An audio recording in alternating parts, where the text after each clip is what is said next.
Good morning, everyone. Good morning. Welcome to the United Church of Christ in Warminster, where the sun is always shining. Well, not really, but today it came out, which is really great. That's right. Yes, says Mary. Yes, say hi too. Welcome to the United Church of Christ in Warminster. We are an open and affirming community of faith where all people are welcome wherever you are on life's journey. We're glad you've come to be part of this today. And for those of you on Periscope, hello. Maybe it's sunny where you are, maybe it isn't, but regardless, we're glad you joined us as well. We invite you today to look outside because that's always a good thing to do. And part of that is also a request I have for you because we're going to tackle sort of a complicated concept today, but I think it's going to be good. So I encourage you to also use nature as a cue today as we talk about what it really means to be unified. So we're going to talk about this word unity, what that means both for us as people, but also as a whole world, as a whole community. So as our songs and our prayers hopefully will lead us there, we invite you to join us for worship.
Connect with each other. We actually say hello, but we do more than just say hello. We actually pass the wholeness of Christ to each other. And we're going to talk today about this word Christ and this idea of Jesus, the Christ, and what that can mean for us as individuals and what it can mean as a community as well. So today, as we pass the peace of Christ, I want you to think about that connection. It's not just a connection that you have right here in this place. That's part of it. But it's also a connection you have to all living beings all around us, all over this planet and this universe. So as you pass that wholeness of God, remember that it's wholeness that is in you, but wholeness in all around you. May the peace of Christ be with you. And also with you. Share the peace with one another. I won't trip on your wire. No, I won't. I stepped over. Peace. I want to see. Peace.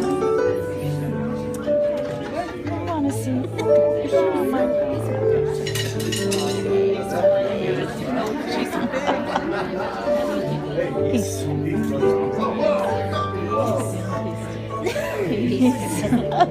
Peace. Peace.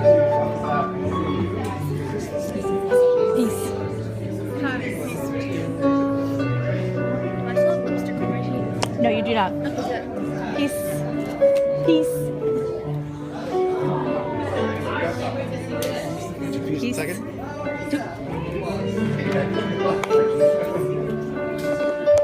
Something smells really good. What? You're done piecing? You're done piecing? Unnecessary? No, unnecessary. Someone said hi, baby. I think it's to you.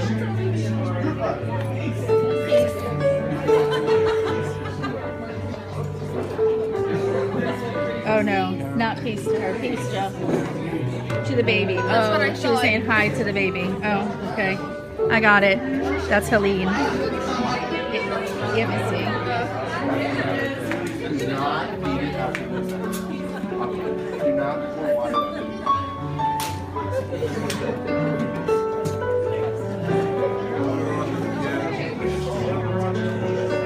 Yes, they're there.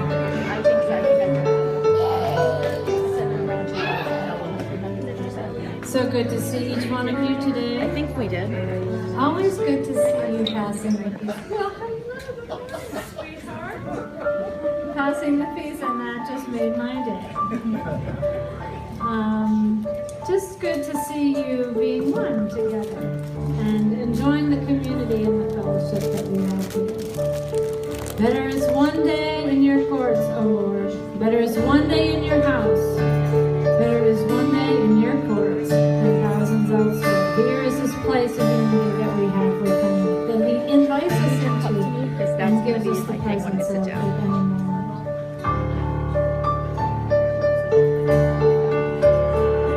How lovely is your dwelling place, O Lord Almighty. For my soul longs and even faints for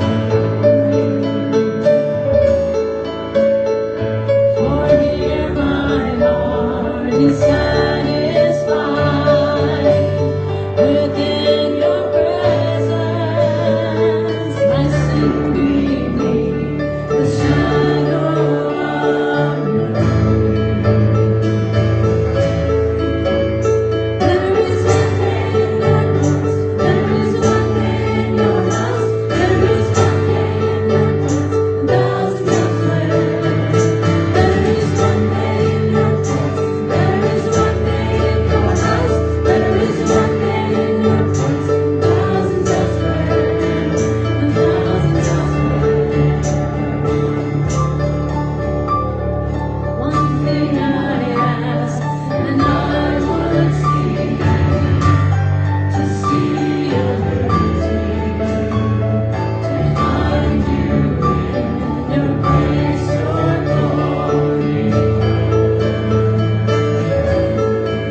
like a soldier if necessary, carve a friend out of stone.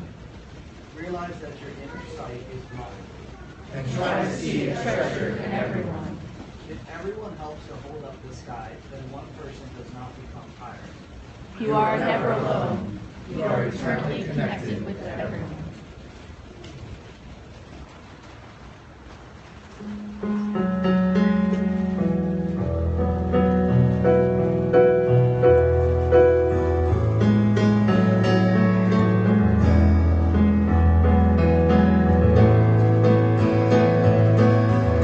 Your glory speaks in every language, across the sky to every nation.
So we have two times of sharing, and the first time that we share together is typically a celebration or a joy. Like, awake, hey, how are you? I'm not a dog, so don't yell at me. It's not funny. And so Glimpses of the Spirit is that. It's our moment to say, I'm grateful for this, or maybe it's just you had a nice moment like this morning that I opened my eyes and said, I'm alive. That's good, right? So maybe you had a moment like that this week that you want to share. But it's simply maybe a moment of connection, maybe a moment where wisdom came to you, or where sometimes God spoke to you. And that sounds kind of like, whoa, are you Joan of Arc? No, but God spoke to Tom this week, and Tom found a baby. So, like show and tell. That's right. It's like God's show and tell. That's right. So I invite you to share your glimpses of the Spirit this week. Tom, would you like to say something? I just want to share. Okay. She's like, Doing to me. what are you doing? Really? Like, is this all good for me? Held up? Yeah, that's right. Of course, I want to say something too.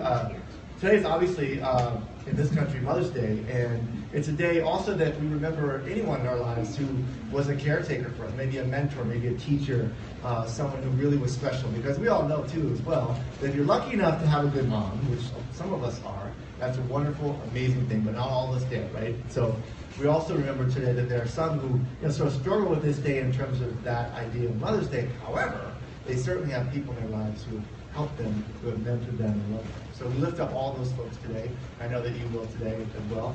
And whatever brunches you go to, whatever the best one is, you tell me what it is. Right? Because my mom's in Colorado, so I'm not going to go to any brunch, but I'll hear about what you eat. So what glimpses of the Spirit do you have to share? Yeah. The sunshine this morning. That's right. That's what I'm saying. I woke up and it was raining. At first, I was like, oh my gosh, again. And then as I pulled into the parking lot, the sun just beamed down. And That's right. Yes.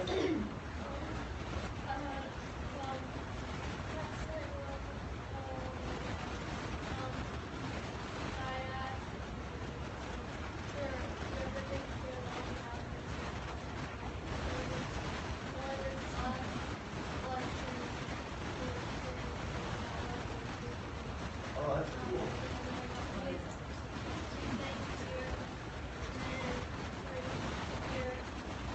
I was wondering what those things were. I was like, I'm not going near them because I'm going to break that. And by the way, you missed Valentine's Day, but it's all good. It's all good because whether it's Mother's Day or Valentine's Day, it's always good to show love to somebody. So it's all good. I like the fact you said Valentine's Day because that's kind of like me. Valentine's Day is coming. I'm like, what? This has to be said. Other things you'd like to share this morning? Yes.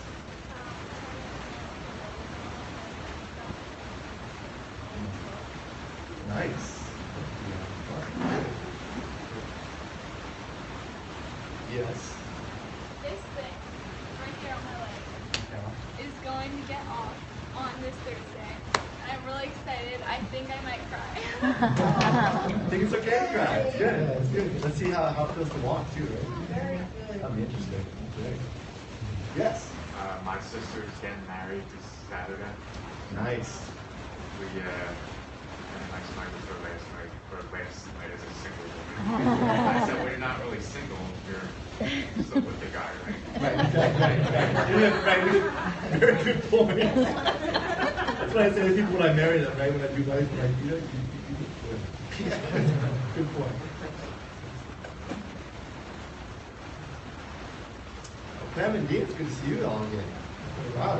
We're glad to You had a be good here. trip. It was wonderful to be away to see our family and to see, my sister-in-law and brother-in-law and son and daughter-in-law, especially their granddaughter. So really needed to feel the appeal and connection because I get to miss them yet. But realized too that how much we miss being here and with you all, especially during this month.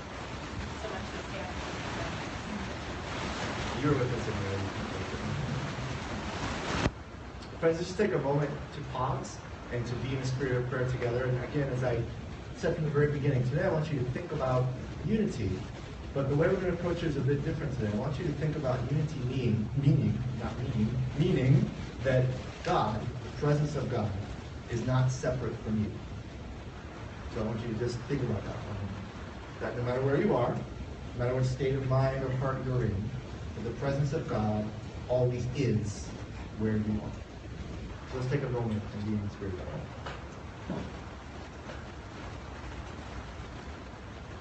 Thanks for Son Thanks for rain.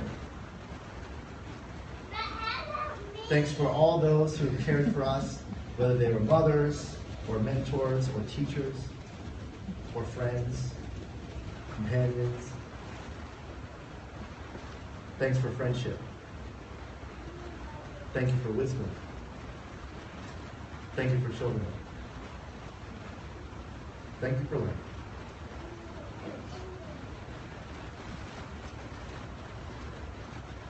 We pray this all through the great healer. Amen.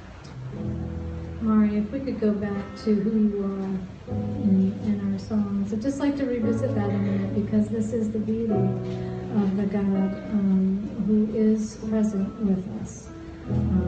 We celebrate that. We celebrate. We lift it up. Lift it up. And those praises to our God who is full of grace, full of love, and reigning over us and present with us. If we could just go back to that chorus and maybe do that through the end. I'm sorry to do that. I appreciate your flexibility on that. And then we'll go into a song that talks about us being together in community because of this God who is present with us. This is who you are. This is who you are. So lift it up in this praises to our God. Full of grace, full of love, and He's reigning over us. I know you are.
favorites.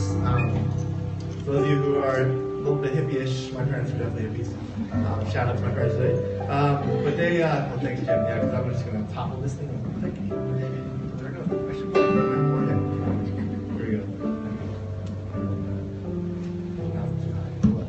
All right. So, anywho, this song I think speaks to how we take that idea of God's presence being constant in us, wherever we are, whatever state of mind or heart we're in. Taking that a step further to say that that is true for other people. I think that's a really important thing that I hope you get out of today. Is that unity, yes, is about God always being with you, right?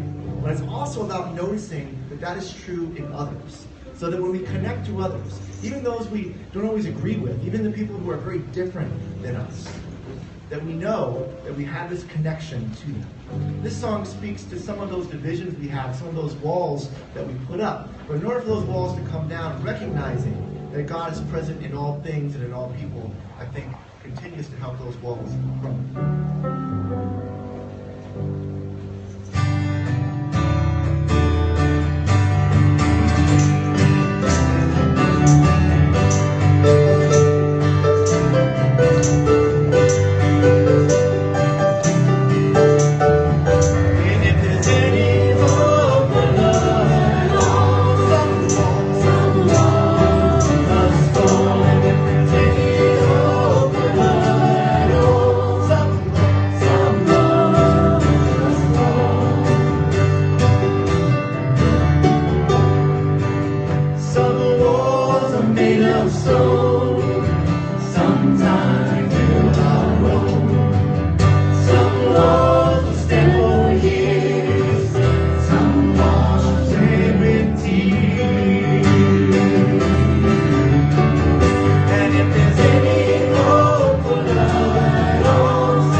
Can I have the kids up front? Not ready. I thought we had another song. I'm all into singing. Yeah. Show it then. Here, Angela, I'm going to give you a couple of this. What? I just want you to know there's hair in it. It's probably fine. Or maybe not.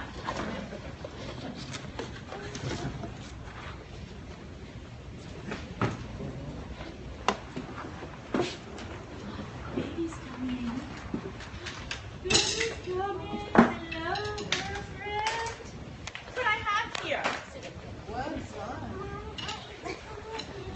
Oh, mommy's gonna come.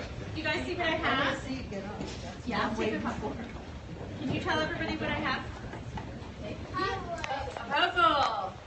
This is a puzzle with guess how many pieces?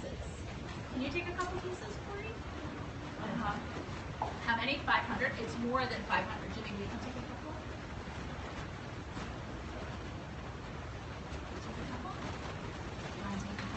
Awesome. All right, I want you to look at your puzzle pieces, first of all, and I want you to tell me something about what, there is a lot of hair in here, Angela. It came from Caroline's dad's house, so I don't know. Is it Disney? What? Is it Disney? Is it Disney? I don't know. You think it's Disney? Oh, Amber has one shaped like a heart. What do you guys have? I have one like that, like a swirl. Oh, my swirly's different. Look, we're both swirly, but oh, we have 3 swirlies. Oh, we have 5 swirlies. But pretty. Are they the same? No. Mine has like blue dots on it. You got some green. You have black on yours. Jimmy has some gray. Blue. Huh. All right. We are going to listen to something from the Bible today that's going to sound a lot like a puzzle. You ready to listen?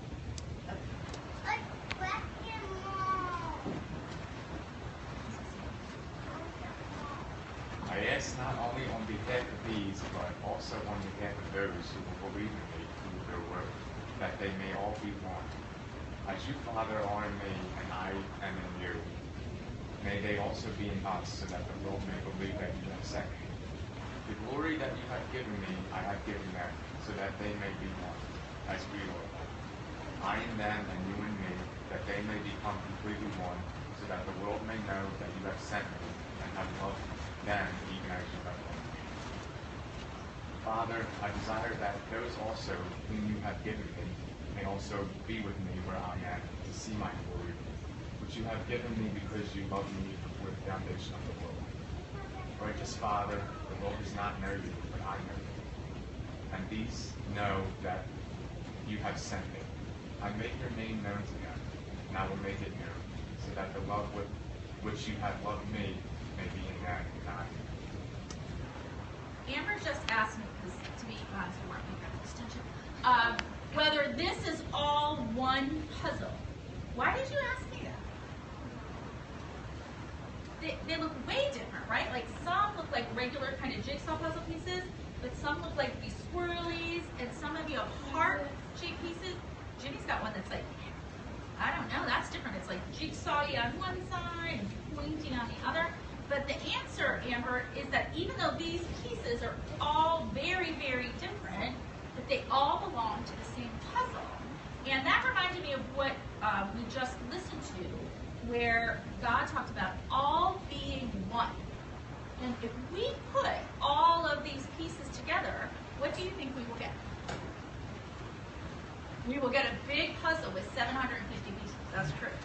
And do you want to guess what the puzzle is? Why do you think so? Do you think I don't? Oh, the logo. Oh, I've got readers. It is something Disney. Do you want to guess one? Anybody want to guess what it is? Rapunzel. Is it Rapunzel, Caroline? No. Is it Kingdom Hearts? I love Kingdom Hearts. It is not. It's Cinderella. It's Cinderella, you have a heart. But I was thinking about puzzles and thinking that the church family and the children of God in the world, which is everybody, are kind of like this big puzzle.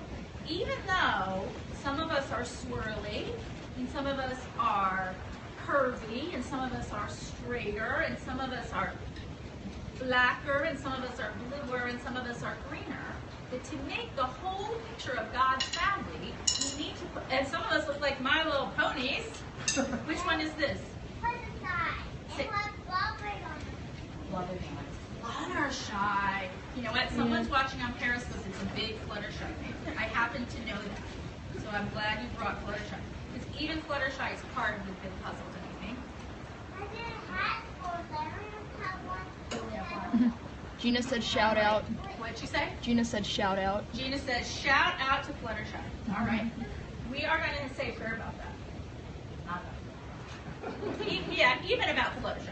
God, thank you for reminding us that all together we are one and we are your family, no matter if we're curvy or straight or green or polka dots or whatever makes us who we are, that it takes every one of us, even Fluttershy, to make up your family. In your name we pray. Amen. Thanks, guys. Can I take the pizza back? Thank you. Thank you. Hey. Colleen was thinking that was pretty tasty. Did we eat a piece? No. Almost. If you get all those pieces back, I'll be impressed. I'll be impressed too. I learned a new word today, Fluttershy. Fluttershy. I was like, what does that mean? I know. You taught me that word. I had no idea. I mean, My Little Pony. I'm not up on this. I know. So I spent a little bit of extra time this week thinking about today because this passage that you just read is packed full of some interesting ideas. So I'm going to do my best, and I probably won't accomplish all the things I want to accomplish today. But here's what I want to put out there to you today. I hope that you get a piece of what I'm saying about unity today, both unity for you and the presence of God in you, but also unity with other living beings. That's the main theme of today. But I'm going to do some philosophical and sort of theological stuff, so I hope that you'll find sort of a door or an entryway maybe to sort of discuss this, and hopefully maybe later after this we can continue the discussion. So I want you to first think of a question. I like questions. I'm Socratic, that's the way I am. So I want you to hold a question in your hand today. What does unity mean to you? So just take that. What does unity mean to you? I want you to just think the first few words or phrases that come to your mind. What does unity mean to you? Now, according to a mashup dictionary definition, unity is defined as being together or at one with someone or something, or unity is the opposite of being divided. Now, I don't know about you, not just these days, but certainly recently because of the political landscape of things, right? We certainly see quite a few divisions in our world, right? In society today. Divisions in religions, politics, sorry I mentioned politics, culture, nationality, race, gender, worldview. We could just name a million things, right? There are a lot of divisions we see in the world. Now keep in mind, I'm referring to divisions and not difference, which is what Mari was teaching the children, difference. Now having different religions and cultures and languages and worldviews is indeed what makes us human, what makes that puzzle so amazing, so beautiful. Difference is good. Difference is humanity. Difference is God. Division, though, is something else altogether. Case in point, I have some friends who have very different political views than I do. I mean, like, really different, as far apart as you can imagine, okay? And some of them are my dear friends from college, and some are colleagues from seminary or currently colleagues. Now, that's fine. Some of us in this group can actually get together and talk politics. I know. We can talk about these different views that we have about things, and we don't kill each other. We don't even get angry. We don't even get defensive. But there are others in my circle of friends and circles of colleagues who can't even get together with me or some of their friends and colleagues right now because they just can't talk about politics. They see my view, the different view, as a threat, right? Or simply as flat out wrong that makes them angry. So that, my friends, is division.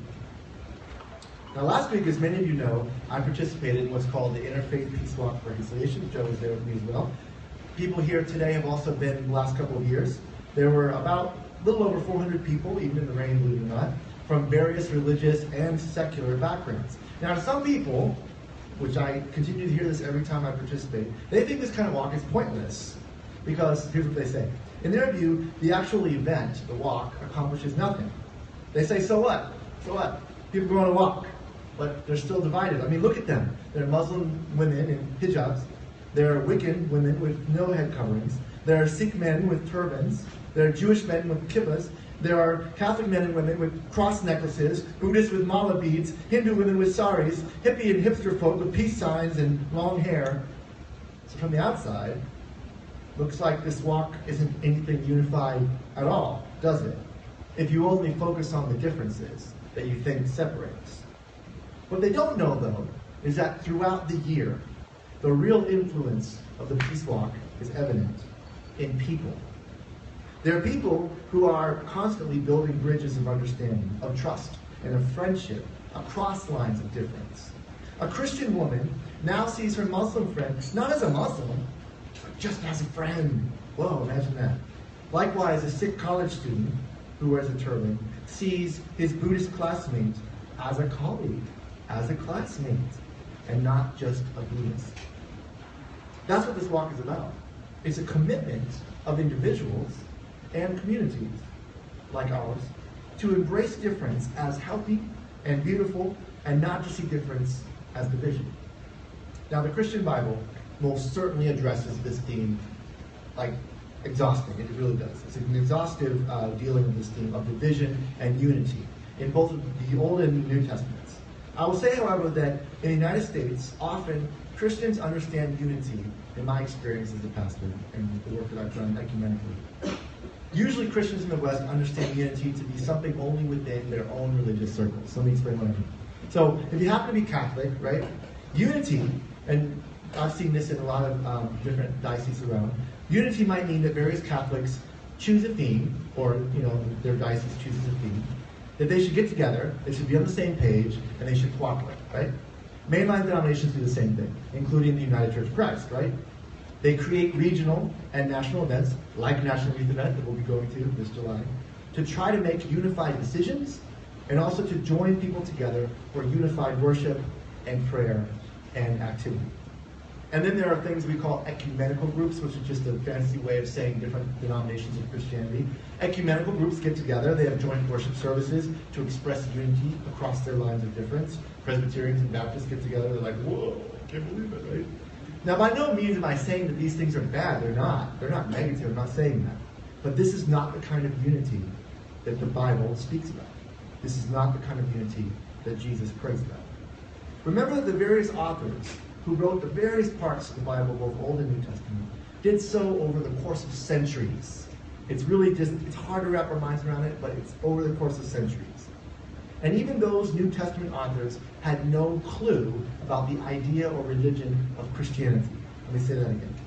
Even the New Testament authors who wrote the Gospels and Paul's letters and the other epistles had no idea about the religion of Christianity.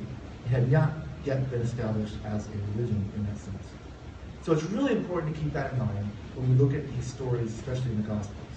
Instead of Christians, for example, the Gospel of John was speaking and writing for people who were considered to be, some of them, of the Jewish tradition, but there are many different denominations of their practice of Judaism. There were also Greeks, there were Romans, there were Samaritans, there were Africans, there were Arabs, and there were many, many more. John's audience is very wide and eclectic. Religiously and culturally, even in the small area where Jesus and his followers lived and served, there was diversity and difference.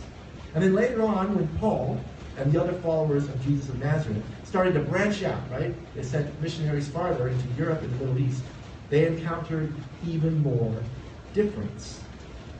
All that being said, John's Gospel, as many of you know, was the last Gospel written. It was written even after Paul's letters, so way later in the game. So we're looking at a prayer in John 14, a prayer that was written with all the other contexts in mind, having in mind what happened with Paul, having in mind what happened with other Gospel stories. So let me just repeat part of that prayer to remind us, to refresh our memory. Jesus said, I ask not only on behalf of these, but also on behalf of those who will believe in me through their word, that they may all be one. I made your name known to them, and I will make it known, so that the love with which you have loved me may be in them, and I in them.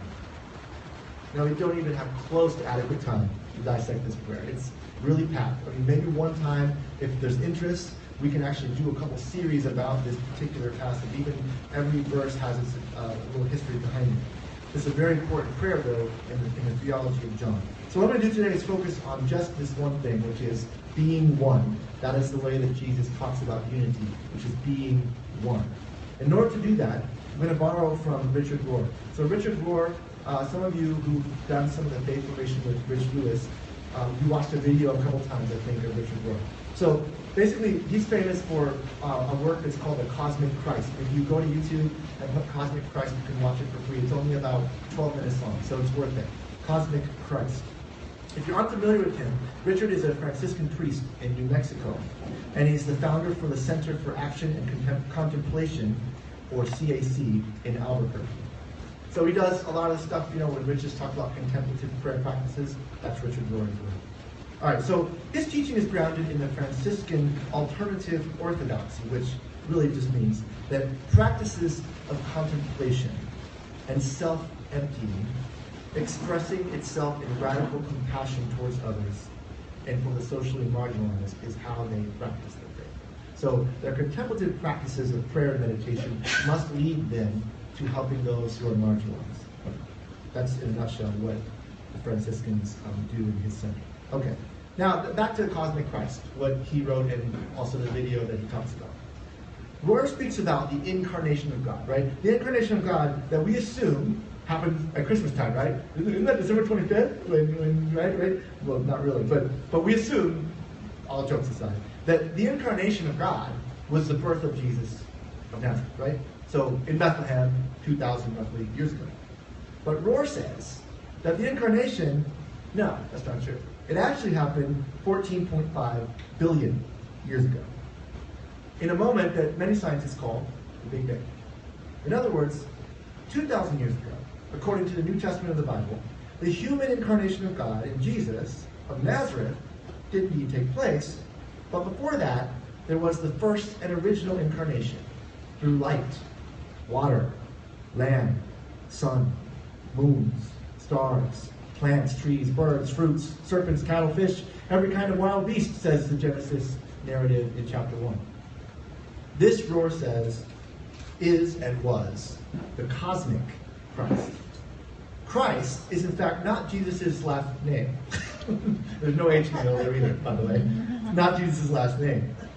Christ is the title for Jesus' purpose. Jesus is the very concrete truth, revealing and standing in for that which is universal truth.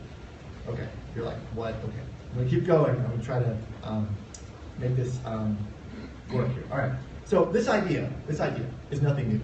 So it's not like Richard Rohr is like, oh, I have this idea, cosmic Christ, yes. No, it's not new.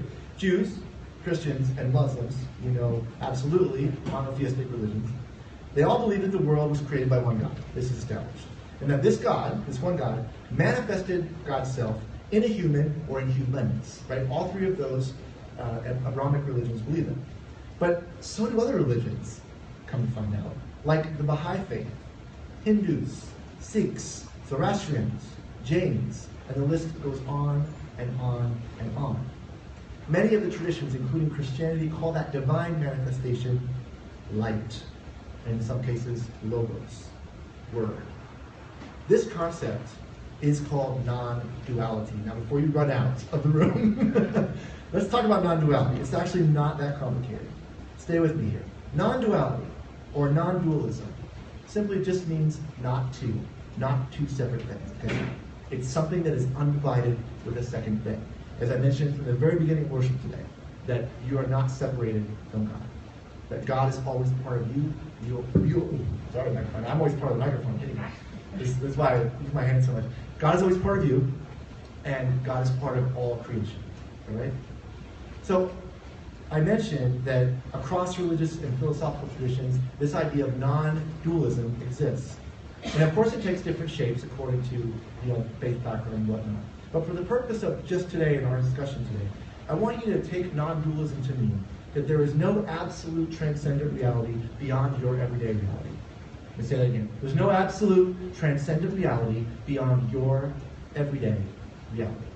You looking at me or not looking at me right now, sitting in your chair, fiddling, thinking about what you got to do next, that's a reality, right? And that transcendent reality is connected to your reality. The universe is one reality, and we're part of it. if you explore more about this idea, which I hope you will, you'll find that there is so much harmony across religious and even secular traditions when it comes to this perspective that we are one in this world, that we are part of the same universe and connected in some way. However, and you probably know this already, where I'm going, but Westerners struggle with this concept of non-dualism. It's been documented. There are even like psychologists that try to study like, why do Westerners have so much trouble with this idea? We're very dualistic, especially in the United States and this part of the West. Now, why is that? There's a ton of answers to that. I'm not going to go through all of it, but in my experience, it's because people have been raised, including me in some chapters of my life, we're sometimes raised to have black and white answers to cosmic, huge, and nuanced things, right? So huge questions that you really can't answer, like what is the meaning of life, right? Oftentimes in the Western world, we want to answer that. We don't want to just be hanging there like, oh, I don't like questions that just hanging there, right? Like, so we have this idea that there needs to be an answer to that. And also that there are clear opposites. That's really what being dualistic means, that everything has a clear opposite. So for example, male and female, right? That's a very dualistic way of thinking, right? It's just male, it's just female, that's it, done, all right. And then also, good and evil. So Buddhists and Christians, like I've had great conversations with Buddhists about this, that actually the other day we were talking about this in our meeting, about how Buddhists and Christians talk about the concept of good and evil. And for some Buddhists, it's hard to understand the Christian idea of that, because in many ways, Christians will take good over here and evil over here, and that's it. And the two shall never meet. But for Buddhists, it's not that way. Okay. And then the last one, of course, is true and false.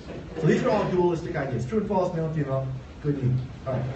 Now, I'll take a step further, and it might be hard for some of you to hear this, but this is part of what this is.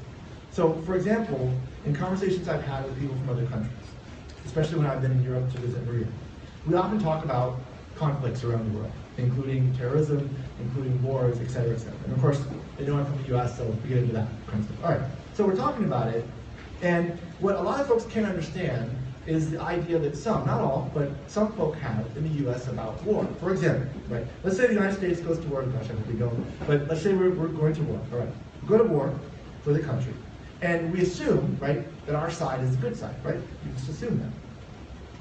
But we don't really stop to think, do we, that the other side thinks the same? Do we think that? I mean, really, that's the really strong question to be asking, right? When you go to war with another country, the other country thinks the exact same thing. Right? That is non-dualism, because even though it's a war, you think that there's good and bad, but both sort of think that on both sides. So most people from the eastern part of the world will understand that and not be freaked out by it. They would get that, right? Because to them it's not relativism. It is non-dualism. Because both sides of a war are actually thinking and seeking the same thing. Contrarily, as I said, duality. In the West, we see duality expressed like this. I'm here. I'm standing behind this thing. I'm going to hit the microphone probably again. And you're sitting over there. And those of you at Periscope are, I don't know where you are, Scranton and other places. And there are trees out there, and they're over here. I'm here. This is me, and this is it. I'm here. So it becomes a them and they and it and that and me. All of the rest of you in the world is outside of me, right? We are not connected. What happens outside of me, or the people that I care about, my family, my social circle, or my house or my church, those things outside of that, they're not related to me. They're not really related to me. Of course, this is unfortunately how many Christians see Jesus. How many Christians see Jesus. They say they believe and follow Jesus Christ. That's a common thing we hear as Christians. We say, I believe in Jesus Christ as Lord and Savior. I follow Jesus Christ, correct? But when we say that, do we know what that really means? What we actually do when we say that, I believe and I follow Jesus Christ, we're making two acts of faith. Number one, we're saying that I believe in this man, Jesus of Nazareth, the person, but also the Christ, the cosmic Christ. You see, Jesus of Nazareth was a man, according to what we have in the Bible. He was a man, a human being, who taught certain things, he lived a certain way. But Christ is the anointed one, that's what it means, the anointed one, who was and is from the very beginning, says John's Gospel. The divine, the light, the Logos. The concept of Christ is so much bigger and older than Jesus of Nazareth, or even the Christian religion. The idea that the material and the divine coexist is ancient. It spans nearly all religious and philosophical traditions. So I want you to imagine, if you can, how having a non-dualistic understanding of this prayer in John 14 could be liberating and also unifying. Imagine how we could embrace difference and combat division. So Jesus understood that to be divine was to be human and vice versa. Jesus did not separate God from our humanity. He was well aware of his connection to all things alive, the communities of people and animals around him, the universe. He taught that anyone who hurts others hurts themselves. Understanding the connection between himself and God, Jesus was fully able to empathize with people's pain. That's how he healed people. He was able to feel their pain and resonate with it. He could hear even the cries, the very cries of creation. Imagine if some of these highly contested social issues that we deal with today were thought of in this way, as in the prayer of Jesus, in a non-dualistic way. There wouldn't be so much fear, would they, of what or who is different. Case in point, there's a lot of hurtful rhetoric, a lot of hurtful controversy about bathrooms, right? About bathrooms in this country. About bathrooms and gender identifications. And I wonder myself, would it be less about our religious agendas and more about people if we took this into account? That being non-binary in our thinking and in our being is not a bad thing. That being non-binary is being non-dualistic. We are connected to each other. What we do to another, what we say about another, affects that other and the entire planet. So if certain people don't feel welcome to use a bathroom, we also don't feel welcome. That's what this is going to be used. Not sure what your take is on this. Fine. If I introduce these things, and hopefully some people will be like either frustrated or confused or excited. That's what I hope. Not to become like, no, I hope there's more than that, right? So I don't know what you think or believe personally about whether Jesus was divine or not. That is up for your exploration as you continue to look at the Bible, as you continue to meditate and prayer and all of those practices that make up your spiritual life. That's up to you to sort of explore. But what matters most is that if we separate God from humanity and vice versa, we will deal with more divisions, more absolutes, and more binary. We won't be able to see God in the face of an enemy, or in the faces of people in faraway lands, or even the faces of our neighbors who just look different or act different than you. If prayer teaches me anything, this prayer of Jesus, it's that our divisions are made up. They're made up. We made them up. We drew these lines in the sand. We're actually not divided. We're not. We're connected. We have been from the beginning. And the divine is everywhere. Everywhere in all of us. We are not alone. And there is light in all things and in all. So take that idea. Hold it close. Express it in your everyday life. We should and can all be one. With all of our differences, with all the uniqueness that we have, we can and should be unified as humanity, as a whole planet. Remember that you're not separated from the people and living things all around you. Remember that you are not separated from the divine, and the divine is not separated from you. This is God. This is Christ. This is life.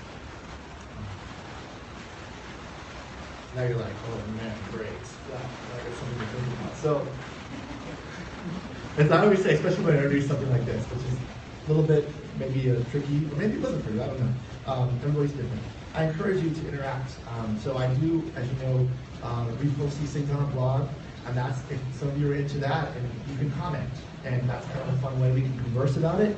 Or if you're not into that too, you can call me, email me, and we can talk about it more. Or like I said, if there's interest in taking some of these sorts of topics and maybe starting a couple of small groups and talking a little bit more about it, please let me know, because I don't want it to just stay here. But I know some of these things are too big for just one moment. So, anywho, thanks for helping me today. I appreciate your expressions today. That was good. I had some good expressions out there today. Very good. So, friends, part of how we express our connection to each other is in our prayer, of course.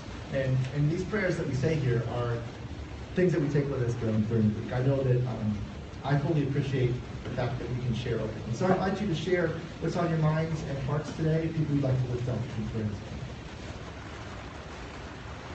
Yep. Pray for the families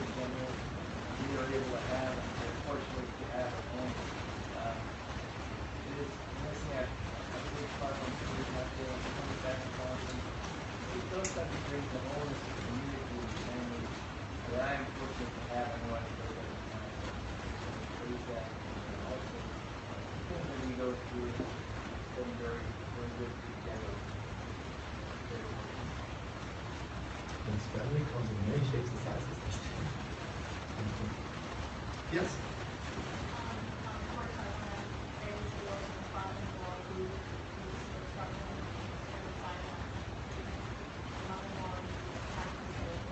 Very well. And I also think that there was a lot of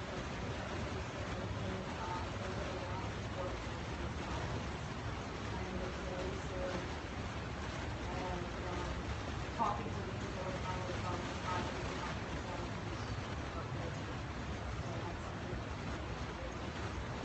Yes, thank you for bringing continued prayers for all those and transforming the community, for those who identify as non-binary, for the people who continue to not understand that they're humans, prayers that they can find safety.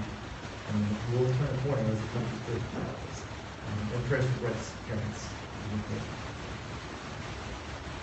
Yes? I'll pray for those who have lost their lives or today. Prayers for all those who have lost a mother or who do not have a great relationship with them. Yes? Such a friend of my mom, 6 years ago, my mom passed away. So, hard to know that,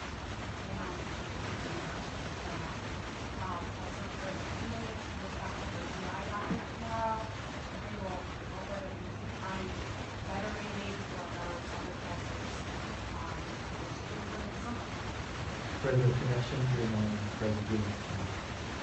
Yes?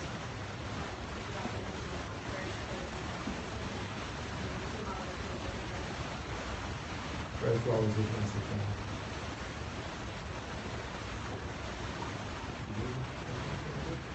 Oh, we just touching.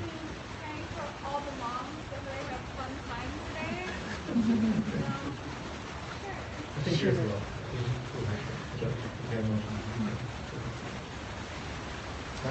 Yes, yes.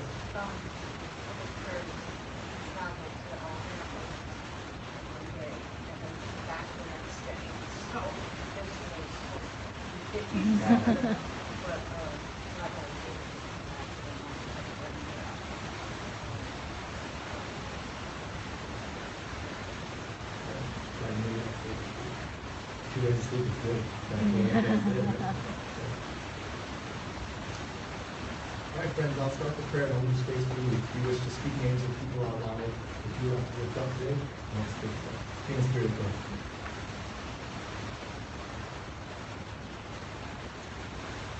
God, do we really think that you are here?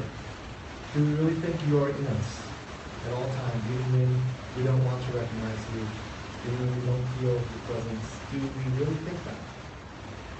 Help us to embrace that idea, God, that you are in us, that wherever we are, you are. Help us also to embrace the idea that wherever others are, you are. So that when we connect with others, we see that connection. We share that connection. God, for those who are torn apart by violence today, whether because of war or discrimination, we ask for safety, we ask for strength, we ask for justice. For those who are confused or full of doubt about major decisions, or even the small ones, and overwhelmed just by life in general, we ask for healing, for comfort. We ask that they would figure out that they are worthwhile. For families, all sorts of families, whether they're families that are related by birth or not, whether they're just people who take care of each other and mentor each other, we give you thanks. May those connections continue to be strong. And now, God, we lift up names to you, people in need of healing or community or comfort. God, hear these names of people.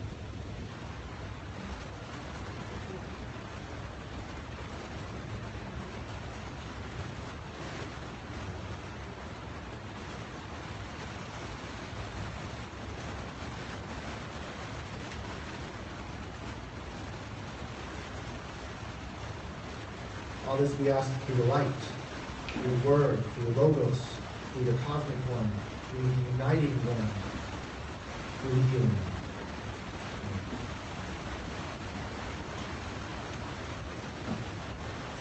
Friends, now is your opportunity, as you're called, to give to the ministry of UCC Warminster. We do pass a plate, yes. I don't want you to feel absolutely obligated to throw stuff in there. If you want to, that's wonderful. We greatly appreciate it and need it. We also have online giving as well, and you can give to specific ministries within the United Church of Christ and our ministries. Bring your gifts.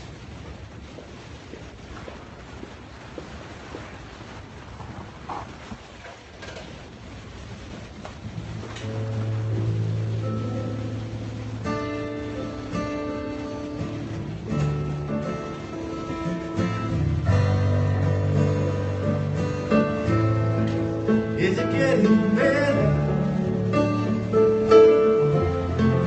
Do you feel the same? Will it make it easy on you now?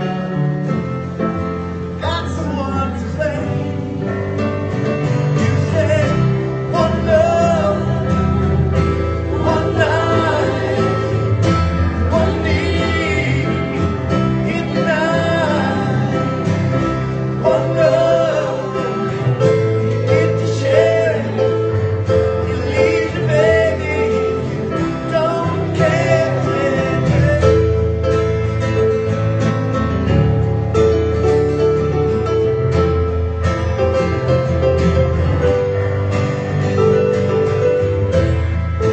Did I disappoint you? Leave a bad taste in your mouth. You act like you never had love. You want me to go without. Well, it's too late tonight. Drag the past out into the light. Whoa, and we're not the same. Carry each other. Carry each other.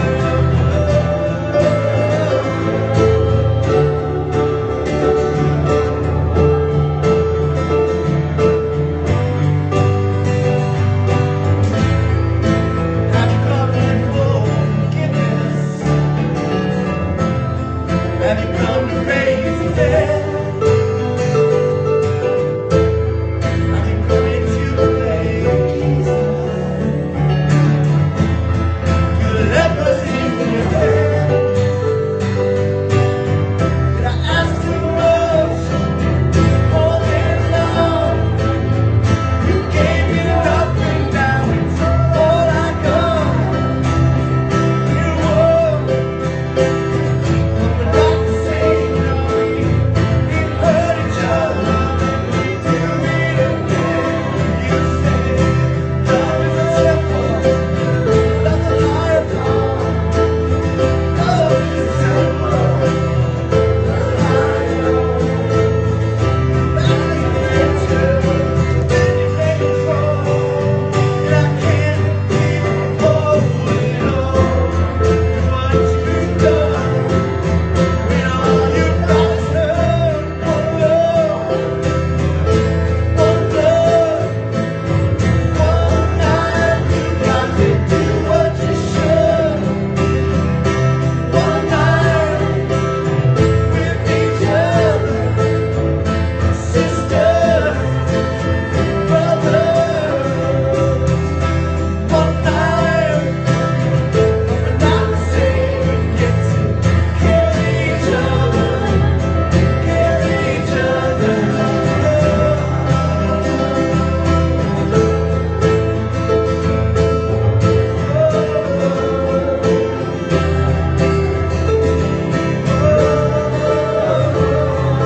So, speaking of community, speaking of unity, yes. A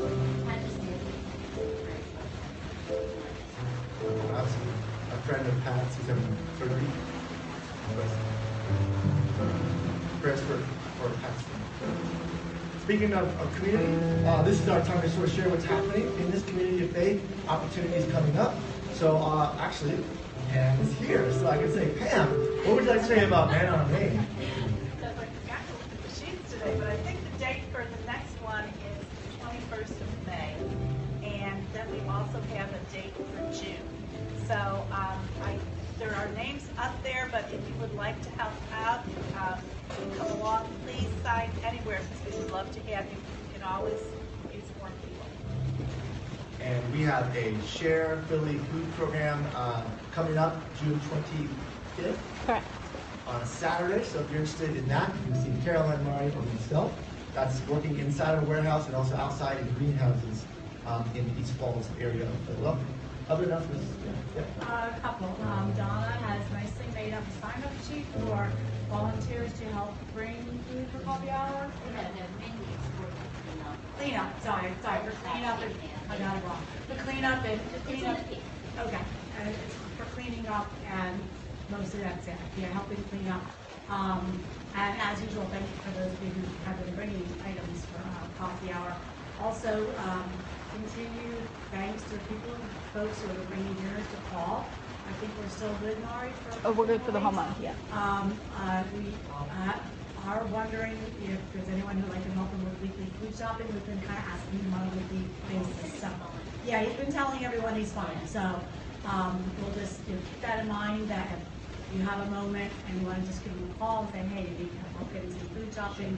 But he's been kind of overwhelmed with all the food we have been bringing him. So, he might be eating lasagna for breakfast, lunch, and dinner. I don't know.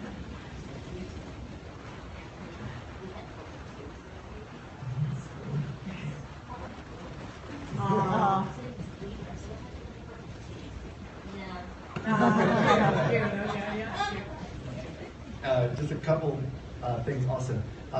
During the summer, we like to do outdoor worship at least once, so look for a message from me soon to sort of get your sense of when you're going to be around, because I'd like for, the majority of us to be here. We went to Peace Valley last year. That was great. I think we'll do that again. It was just a wonderful experience. So if you have any suggestions as to the timing of that, feel free to let me know, because I don't know everybody's schedule. I know everybody's crazy, but look for that soon. And then also, just a real quick update. We try to do this each week. We're still looking for a new place for our community of faith. We are kind of starting over a bit. We're looking at some new properties now. We didn't get as far with Greater Grace Fellowship as we wanted to. That's still not completely out of the picture, but for right now, it's on hold. So we're just giving you sort of that update. If you're on that search team, would you raise your hand so people know who you are? So feel free to ask any of us questions. If we don't have the answers, we'll just say, I don't know. But continued prayers for our team, and also that we'll have the patience to find the right spot for us. Any other announcements? Yeah. I'd just like to say that I know some of you are interested in helping with Love Thy Neighbor, and it's been a great thing. Mary Greppel has also asked to help. So it's been a neat experience to get involved, other people get involved in this very important ministry that's been going on a very long time for good reason. And a lot of people are still calling in, so thanks for being a part of it. Any other announcements? Yeah, I'm sorry. I've got a very, very, very important one. I did respond to one of the emails that Josh sends out to many people, but Betty Geiger's funeral time has been set. Last week there wasn't definitely a time, but it will be this Thursday at Eastern Presbyterian Church in Bensalem. 6 to 8 p.m. is the visiting hours, and 8 p.m. is the service. And small world, I found out through a series of events, and I taught her granddaughter kindergarten, not her daughter, granddaughter kindergarten. So if you would like to know where any one of the Presbyterian churches, you can see me there. We'll try to get Gene to send an email too. Yeah, So people have that on their radar. I'll get that information. Well, friends, as you go from this place, if you got anything out of today, which I hope you got something, I hope that you bring with you this week that wherever you are this week, whether it's at school, work, home, on the street, at a store, wherever you are, that God is with you, that God is in you. And as you interact with other people, remember that God is there also. So go from this place, and may the grace of your Lord and Savior, Jesus the Christ, may God, your Creator, may the Holy Spirit, may they be in you. May you realize this. May you live this.